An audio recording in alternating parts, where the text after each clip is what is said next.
नमस्कार, मैं हूं आपके साथ जागृति मालविया। आइए नजर डालते हैं शहर की प्रमुख गतिविधियों पर।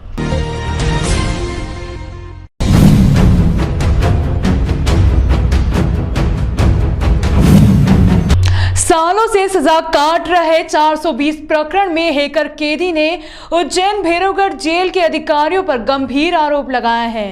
इस पूरे मामले में हैकर कैदी का ऑडियो क्लिप भी सामने आया है। सलाखों के पीछे करोड़ों का खेल। जेल में पहुंचा हैकर कैदी, लैपटॉप इंटरनेट के जरिए करता था मोबाइल और अकाउंट हैक। वीआईपी ट्रीटमेंट काट रहा था हैकर सजा। फेर बदल के बाद पर्दा फाश। जी हां, सलाखों के पीछे कई सालों से 420 के प्रकरण में हैक के मामले में सजा काट रहा एक कैदी। उस कैदी पर जेल अधिकारियों की नजर पड़ गई और जेल अधिकारियों ने उस कैदी से पैसा कमाने की स्कीम खोज ली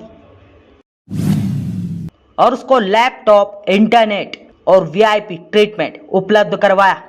हैकर कैदी को वीआईपी ट्रीटमेंट मिलने के बाद उसने जेल अधिकारियों का काम शुरू कर दिया और कई वीआईपी करोड़पति लोगों के मोबाइल अकाउंट हैक किए। काफी समय तक सब कुछ अच्छा चल रहा था, लेकिन इस बीच जेल अधिकारी का ट्रांसफर हो गया और दूसरे जेल अधिकारी के यहां आने पर जब उन जेल अधिकारियों पर वीआईपी ट्रीटमेंट काट रहे हैकर पर नजर पड़ी तो जेल अधिकारियों ने उसका वीआईपी ट्रीटमेंट बंद कर दिया और इसके बाद बवाल खड़ा हो गया। सलाखों के पीछे काट रहे हैकर कैदी पर जब जुल्म होने लगा, उसका वीआईपी ट्रीटमेंट बंद हो गया, उसे प्रताड़ित किया जाने लगा, तो उसने इस पूरे मामले से पर्दा फाश कर दिया और अपने वकील से न्याय की गुहार लगाते हुए सब कुछ बता दिया। इस पूरे मामले का एक ऑडियो भी वायरल हुआ है। यह मामला कहां का है और कैसे इस पर से पर्दा उठा, आइए बताते हैं।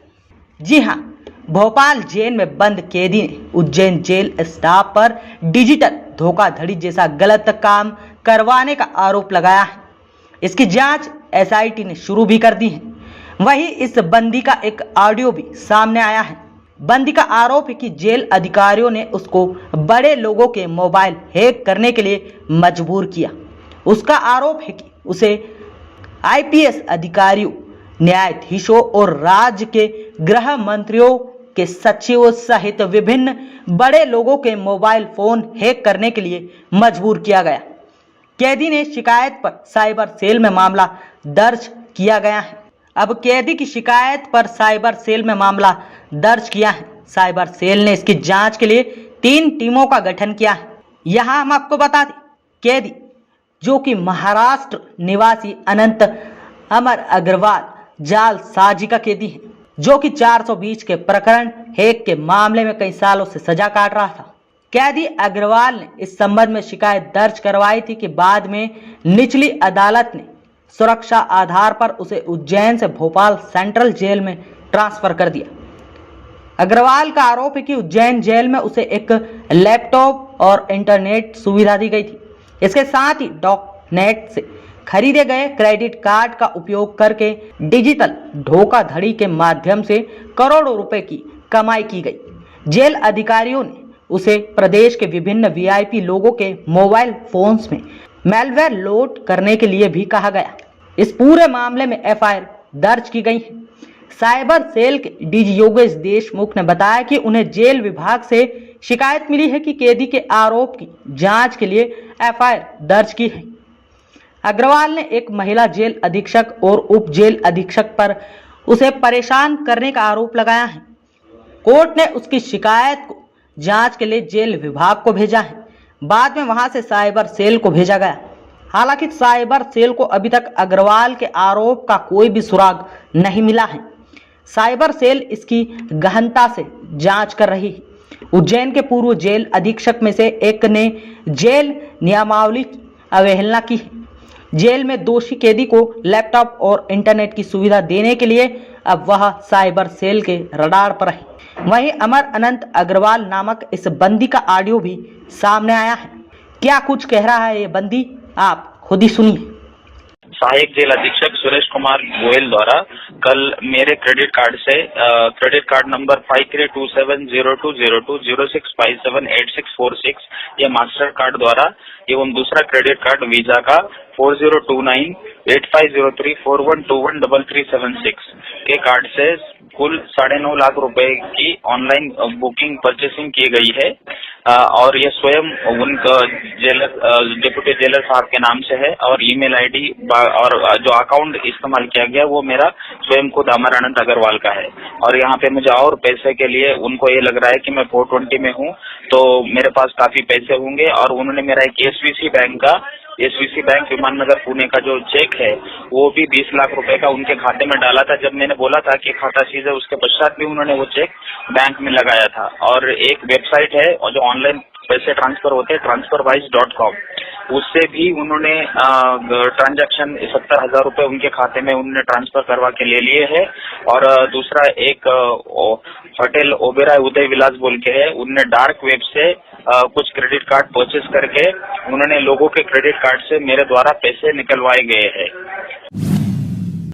तो सुना आपने इस कैदी का यह ऑडियो। अब इस पूरे मामले में जब मीडिया ने अग्रवाल के वकील मनोज जैन से बात की तो उन्होंने बताया कि ये 2018 से 420 के केस में जेल में सजा काट रहा है। बीच में इसका फोन जेल से मेरे पास आया था कि इसको जेल में परेशान किया जा रहा है। इस संबंध में मैंने कोर्ट में अबुंज पांडे जी के यहाँ पर से उन्होंने मेरी एप्लीकेशन पर वीसी को लेकर इससे बात की और कोर्ट ने इसके बयान दर्ज किए हैं और इसे वर्तमान जेल प्रशासन के विरुद्ध यह बताया है कि उसको वहां परेशान किया जा रहा है, उसे खाना नहीं दिया जा रहा है। यह पूरे कोर्ट में स्टेटमेंट बताया है। उस स्टेटमेंट पर से अंबुज पांडे जी ने जेल प्रशासन को लिखा है और इसका जेल उज्जैन से ट्रांसफर किया गया है। जब साइबर क्राइम के बारे में सवाल किया तो उन्होंने कहा मैं इस बारे में कुछ नहीं कह सकता हूं।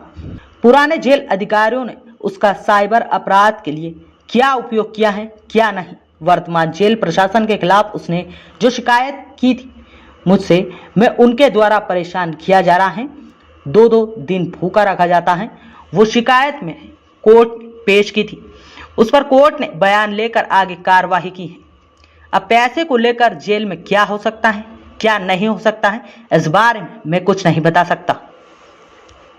देखिए ये पिछले 2018 से जेल में है, एक 420 के केस में है और बीच में इसका फ़ोन मेरे पास जेल से आया था कि इसको जेल में परेशान किया जा रहा है। उस संबंध में मैंने कोर्ट में एप्लीकेशन लगाई थी अंबुज पांडे जी के यहाँ। वहाँ पर से उन्होंने मेरी एप्लीकेशन पर इसको वीसी पर लेकर इससे बात की थी और कोर्ट ने इसका बयान दर्ज किया है और इसने वर्तमान जेल प्रशासन की विरुद्ध ये बताया है कि इसको परेशान किया जा रहा है, खाना नहीं दिया जा रहा है। ये पूरा उसने कोर्ट में स्टेटमेंट में बताया है। उस स्टेटमेंट पर से अंबुज पांडे जी ने जेल प्रशासन को लिखा है और इसका जेल उज्जैन से ट्रांसफ़र किया गया है। अब इस बारे में मैं कुछ भी नहीं कह सकता हूँ कि पुराने जेल अधिकारियों ने उसका साइबर अपराध के लिए क्या उपयोग किया है क्या नहीं किया है, उस बारे में मुझे कोई जानकारी नहीं है। बस ये है कि वर्तमान जेल प्रशासन के विरुद्ध इसने शिकायत की थी मुझसे कि उनके द्वारा इसे परेशान किया जा रहा है, 2-2 दिन भूखा रखा जा रहा है। वो शिकायत मैंने कोर्ट में पेश की थी और उस पर से कोर्ट ने बयान लेकर इस आगे कार्रवाई की। हाँ देखिए, मीडिया से और सोशल मीडिया से और प्रिंट मीडिया से मुझे पता लगा है कि उसने भोपाल में शिकायत की है कि पुराने जेल अधिकारियों ने उससे अकाउंट से ट्रांसफ़र किए हैं। देखिए आईटी में तो ये मास्टर है, अब इसने क्या किया है ये नहीं पता, पर हो सकता है ये इतना हुआ भी हो क्योंकि आईटी में ये मास्टर आदमी हैं। गोपनीय सूचना मिलने के बाद आरटीओ ने चेकिंग अभियान चलाकर 2 बसों को जब्त करके चिमनगंज थाने में रखा गया है। उज्जैन से झाबुआ और अलीराजपुर के बीच बिना परमिट और बिना टैक्स बसों का संचालन हो रहा था। आरटीओ को इसकी गोपनीय सूचना मिली, जिसके बाद सुबह टीम ने चामुंडा माता चौराहा से आगर रोड पर चेकिंग अभियान चलाकर 2 बसों को जब्त कर चिमनगंज थाने के सुपुर्द किया। आरटीओ संतोष मालवी ने बताया कि गोपनीय सूचना के आधार पर सुबह देवास गेट बस स्टैंड से चामुंडा माता होते हुए झाबुआ और अलीराजपुर की ओर जाने वाली बसों की चेकिंग की गई। यहां से एकता बस क्रमांक MP 13P 8019 और MP 13P 8119 के कागजात ड्राइवर से मांगे गए। दोनों बसों के ड्राइवरों ने न तो बस का परमिट, टैक्स आदि नहीं दिखाया। खास बात यह कि ड्राइवरों के पास लाइसेंस भी नहीं थे। उक्त बसों का संचालन फर्जी तरीके से किया जा रहा था। मालवी ने बताया कि दोनों बसों को जब्त कर चिमनगंज थाने के सुपुर्द किया है। एक बस के मालिक गोविंद नामदेव की जानकारी मिली है, दूसरे की जानकारी निकाल रहे हैं। आरटीओ अधिनियम की धाराओं के अंतर्गत दोनों बसों के खिलाफ कार्रवाई की जा रही है। आरटीओ से मिली जानकारी के मुताबिक उक्त दोनों बसों की आगे व पीछे की नंबर प्लेट पे भी अंतर है। आगे की नंबर प्लेट पर जो नंबर डाले गए हैं वह पहले से जब्त वाहन के नंबर है, जबकि पीछे की ओर लिखे गए नंबरों को आधा मिटा दिया गया है। इसके पीछे कारण यह है कि दुर्घटना या हादसा होने की स्थिति में वाहन बदल दिया जाता है। उसमें ये भी सूचना में हमें बार बार मिल रही थी कि वो जो है बार बार नंबर प्लेट्स या चेचिस में कोई छेड़खानी करके वाहनों का संचालन कर रहा है, यात्री बसों का। इस विषय में जिसने शिकायत की थी उसमें पूर्व में कुछ प्रकाशित खबरों को भी मुझे व्हाट्सएप किया था, जिसमें उल्लेख किया गया था कि वो एक ही जैसे नंबर जो है दिखने में लगते हैं उनको लेता है बाकायदा चॉइस नंबर के रूप में। और जब कोई दुर्घटना वगैरह घटित होती है या कोई गाड़ी अवैध रूप से संचालित होते पाई जाती है, जब्त की जाती है, तो किसी अन्य वाहन के जो है दस्तावेज वो जो पूर्ण रूप से एक जैसे दिखते हैं लगभग वो प्रस्तुत करता है और संबंधित अधिकारियों को या फिर जो जांच करता अधिकारी है उनको गुमराह करने की कोशिश करता है और उन पे कई बार अटैक करने की कोशिश भी किया था। इस विषय में जो रतलाम में उसके ऊपर एक बार FIR भी जो है दर्ज करवाई गई थी। रतलाम RTO जया वसावा के द्वारा ये मुझे एक बार संज्ञान में लाया गया था। तो इसमें पिछले 1 साल से जो है उन्होंने परमिट सरेंडर करने के बाद भी वाहन का संचालन कर रहे थे। 8 दिन से मुझे सूचना प्राप्त हो रही थी। बलात्कार के आरोपी को DNA व जन्म प्रमाण पत्र के आधार पर न्यायालय ने 20 साल का सश्रम कारावास की सजा सुनाई है। न्यायालय विशेष न्यायाधीश डॉक्टर आरती शुक्ला पांडे, पश्चिम अपर सत्र न्यायाधीश उज्जैन के न्यायालय द्वारा आरोपी राहुल उम्र 21 निवासी जिला शाजापुर को धारा 374 भादवी एवं 5/6 पॉक्सो अधिनियम में 20 वर्ष का सश्रम कारावास एवं धारा 376 2N में 10 वर्ष का सश्रम कारावास एवं धारा 363 366 भादस 7 वर्ष का सश्रम कारावास एवं कुल 3000 रुपए के अर्थदंड से दंडित किया गया है। घटना अनुसार पीड़िता की माता ने दिनांक 6 जनवरी 2020 को थाने पर उपस्थित होकर प्रथम सूचना रिपोर्ट लेखबद्ध कराई गई थी कि मैं मजदूरी करती हूं तथा मेरी लड़की उम्र 16 वर्ष है जो वर्तमान में पढ़ाई कर रही है। घटना दिनांक 6 जनवरी 2020 दोपहर की है, लगभग 2 बजे। मैंने अपनी लड़की को बाजार से साबुन लेने के लिए तथा उसके पोते को स्कूल में छोड़ने के लिए भेजा था। पोते को स्कूल से छोड़ने के बाद मेरी लड़की देर शाम तक घर नहीं आई। तब मेरे द्वारा आसपास मोहल्ले एवं रिश्तेदार में उसकी तलाश की गई, लेकिन कोई पता नहीं चला। मुझे शंका है कि कोई अज्ञात व्यक्ति मेरी लड़की को बहला फुसलाकर कहीं ले गया है। फरियादिया की रिपोर्ट पर पुलिस द्वारा अपराध पंजीबद्ध किया गया था। पीड़िता द्वारा पुलिस को बयान दिए गए कि आरोपी राहुल उसे किडनैप करके ले गया था और उसके साथ दुष्कर्म किया था। पुलिस द्वारा अनुसंधान पूर्ण कर न्यायालय में अभियोग पत्र प्रस्तुत किया गया था। न्यायालय द्वारा अभियोजन के तर्कों से सहमत होकर आरोपी को दंडित किया गया। प्रकरण में शासन की ओर से पैरवी सूरज बछेरिया विशेष लोक अभियोजन उज्जैन के द्वारा की गई।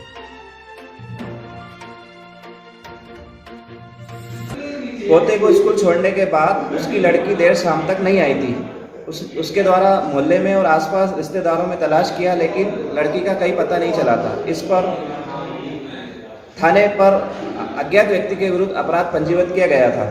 अनुसंधान के दौरान पुलिस द्वारा पीड़िता को दस्तयाब किया तथा आरोपी को गिरफ्तार किया गया था और आवश्यक अनुसंधान पश्चात न्यायालय में अभियोग पत्र प्रस्तुत किया गया था। न्यायालय द्वारा विचारण के पश्चात आरोपी को जो है आज दंडित किया गया। इस मामले में पैरवी सहस्त्रबाहु अर्जुन जयंती पर फ्रीगंज स्थित प्रकटेश्वर महादेव मंदिर में धूमधाम से मनाया गया। इस दौरान बड़ी संख्या में समाजजन उपस्थित रहे।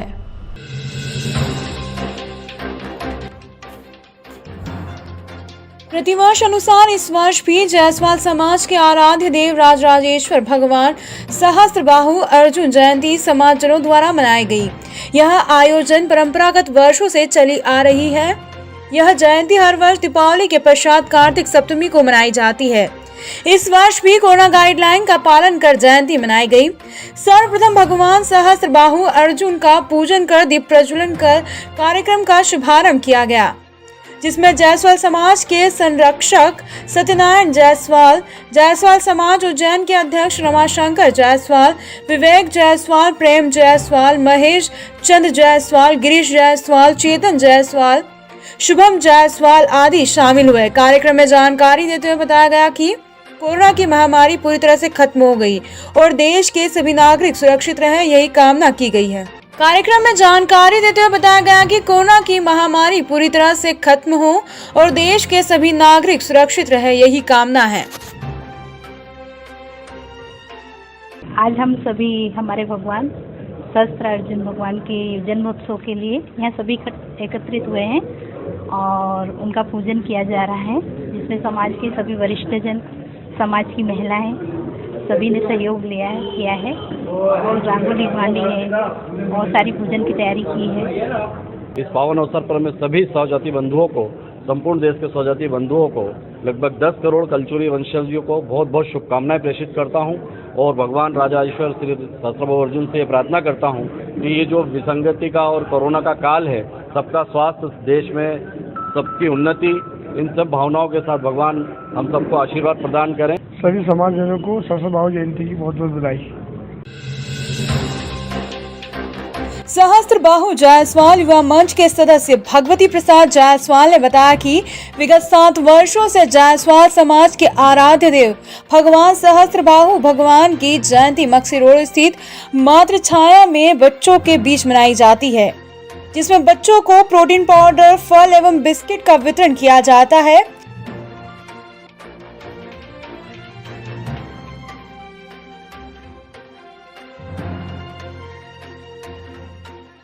इस अवसर पर सहस्त्रबाहु जायसवाल युवा मंच के भगवती प्रसाद जायसवाल, चेतन जायसवाल, संदीप जायसवाल, नीलेश जायसवाल, पंकज जायसवाल, राहुल जायसवाल, सागर जायसवाल, दीपक राय, संजय जायसवाल, शुभम जायसवाल, प्रिंस जायसवाल, शिवम जायसवाल, रवि जायसवाल, मुकेश जायसवाल आदि लोग उपस्थित थे। और जायसवाल समाज के कार्यक्रम समाज के हिसाब से चलते हैं, जिनको हमारी बच्चों की युवा टीम है समाज की, उनका एक उद्देश्य है कि मातृ छाया में बच्चे जिनकी माता पिता नहीं है, अनाथ है, उनकी जाके सेवा करने से कुछ आनंद अलग ही आता है। इसलिए बच्चों को फल, दूध आदि चीज़ें। अब दुकान के बाहर कर्मचारी सहित मालिकों को वैक्सीनेशन के सर्टिफिकेट को चस्पा करना जरूरी होगा। साथ ही प्रशासन वैक्सीनेशन के दूसरे डोज में तेजी लाने के प्रयास कर रही है। अगर कोई आनाकानी करता है तो उसके खिलाफ कार्रवाई की जाएगी। टीकाकरण के सेकेंड डोज का महाअभियान आज जिले में प्रारंभ हुआ। जिले में टीकाकरण के लिए 500 से अधिक टीकाकरण केंद्र बनाए गए हैं। उज्जैन शहर में 120 केंद्रों पर प्रातः 9 बजे से टीकाकरण का कार्य प्रारंभ किया गया। दोनों ही तरह के टीके कोविशील्ड एवं कोवैक्सीन का सेकेंड डोज लगाया गया। यहाँ हम आपको बता दें कि लोगों को घरों से निकाल कर और टीकाकरण के सेकेंड डोज का महत्व समझाने के लिए सांसद अनिल फिरोजिया, विधायक पारस जैन, कलेक्टर आशीष सिंह, निगमायुक्त अंशुल गुप्ता उज्जैन शहर में निकले।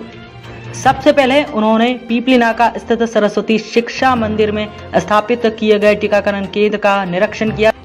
देखिए, अभी जो वर्तमान में सरकार की गाइडलाइंस हैं, वो अगर उनको हम लोग देखें तो अभी भी जो इस प्रकार के बड़े आयोजन हैं वो प्रतिबंधित हैं। हालांकि जो हमारे पास में डिमांड आ रही है और मुझे लगता है कि लोग काफ़ी कुछ इन जगहों पर आएंगे भी, तो हमारे द्वारा जो व्यवस्थाएं हैं वो पूरी की पूरी हम लोग वहाँ पर करके रखेंगे।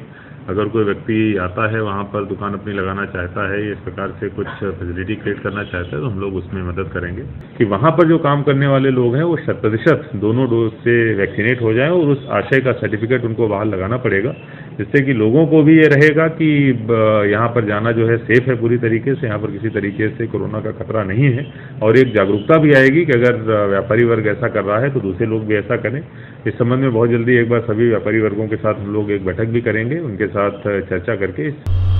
वक्त हो गया है ब्रेक का, मिलते हैं ब्रेक के बाद। दूरदर्शन इलेक्ट्रॉनिक्स और LG शॉपी के दिवाली शॉपिंग फेस्टिवल में पाइए इलेक्ट्रॉनिक्स प्रोडक्ट्स लेने पर क्रेडिट और डेबिट कार्ड्स पर 20% तक कैशबैक और फाइनेंस पर 10,000 तक के गिफ्ट वाउचर्स। साथ ही ₹1 down payment, first EMI free जैसे ऑफर्स और अश्योर्ड गिफ्ट्स अप टू 7,100 और 11 करोड़ जीतने का मौका भी। Visit Doordarshan electronics Fawwara Chowk and LG shop, Navkar complex, Freeganj. 37 वर्षों से आपकी सेवा में, गारंटेड लो प्राइस का वादा।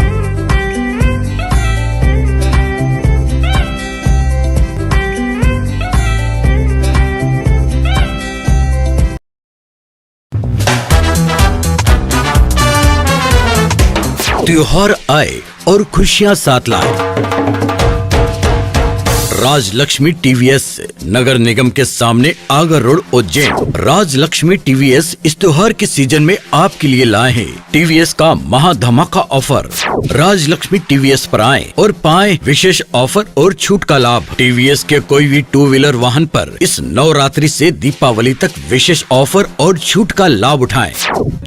और यही नहीं, राजलक्ष्मी TVS पर पाएं एक्सचेंज बोनस। किसी भी कंपनी की गाड़ी एक्सचेंज करने पर प्रत्येक वाहन की बुकिंग एवं खरीदे पर पाएं निश्चित उपहार। तो देर किस बात की, सीधे चले आए त्योहारों की खुशियाँ राजलक्ष्मी TVS पर मनाने। 11 वर्षों से लगातार आपकी संतुष्टि एवं सेवा में तत्पर Rajlakshmi TVS showroom, Agar road Ujjain. Call करें 073429700013 पर। कृषि मंत्री कमल पटेल आज उज्जैन पहुंचे, जहां उन्होंने बाबा महाकाल के दर्शन कर कहा कि कोरोना जैसी महामारी से दुनिया को मुक्ति मिले। कृषि मंत्री कमल पटेल आज उज्जैन जिले के प्रवास पर रहे, जहां उन्होंने बड़नगर तहसील में आयोजित कार्यक्रमों में हिस्सा लिया, जिसके बाद वे उज्जैन पहुंचे और बाबा महाकाल के दर्शन लाभ लिए। इस दौरान उन्होंने मीडिया से चर्चा करते हुए कहा कि बाबा महाकाल से यही कामना की है कि विश्व कोरोना जैसी महामारी विश्व मुक्त हो और प्रधानमंत्री नरेंद्र मोदी का स्वप्न पूर्ण हो, देश विश्व गुरु बने, यही कामना की है। रोज दर्शन करो फोटो में, उनका आशीर्वाद।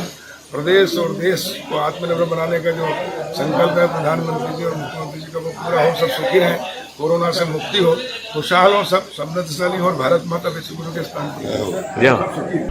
मां शिप्रा तेराक दल के स्थापना दिवस के अवसर पर मां शिप्रा का पूजन अभिषेक कर दल के सदस्यों का सम्मान किया गया।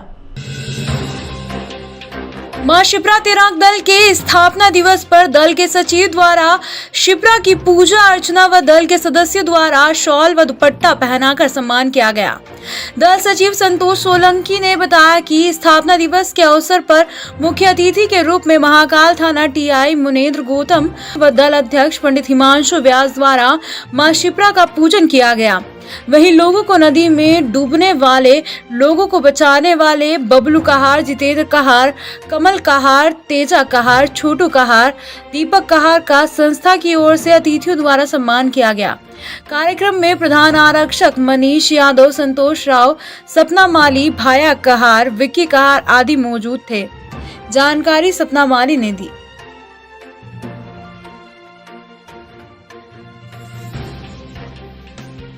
से प्रतिवर्ष वार्षिकोत्सव के रूप में इस कार्यक्रम को लोग मनाते रहे हैं और श्रमजीवी शिप्रा तेराक दल तरह तरह के सेवा कार्य रामघाट पर देता आ रहा है।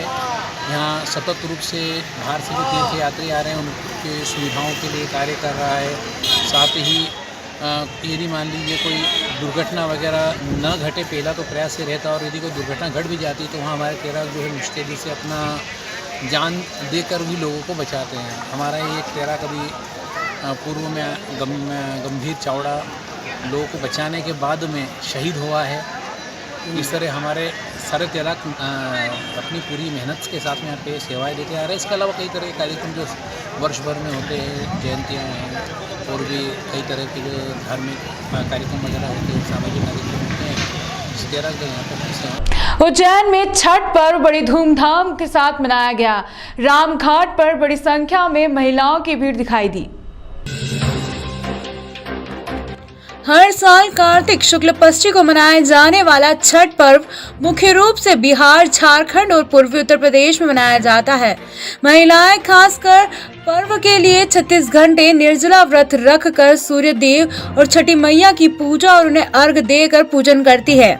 मान्यता है कि छठ पूजा करने से हर मनोकामना पूर्ण होती है और छठी मैया संतानों की रक्षा करती है और उन्हें दीर्घायु प्रदान करती है। पारिवारिक सुख समृद्धि और मनोवांछित फल की प्राप्ति के लिए ये पर्व मनाया जाता है। खासकर इस व्रत को संतानों के लिए रखा जाता है। शिप्रा नदी के साथ साथ कालिदास अकादमी के तालाब में महिलाओं की भीड़ दिखाई दी। इस दौरान भीड़ को देखते हुए प्रशासन ने सुरक्षा के खास इंतजाम किए हुए थे। व्रत को लेकर रामघाट पहुंची महिला रूपम पांडे ने बताया कि 3 दिन का व्रत रखा जाता है, जिसमें उगते और डूबते सूरज की पूजा की जाती है। मान्यता है इस पूजन से सभी मनोकामना पूर्ण होती है।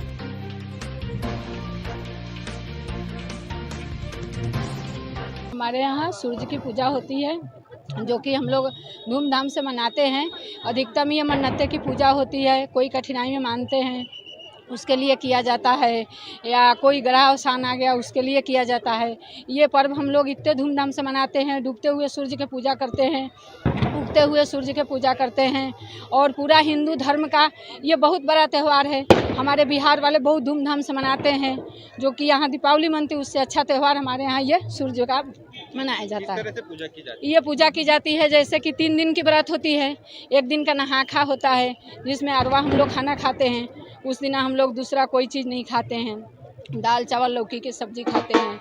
फिर उसके दूसरे दिन हम लोग निराहार रहते हैं।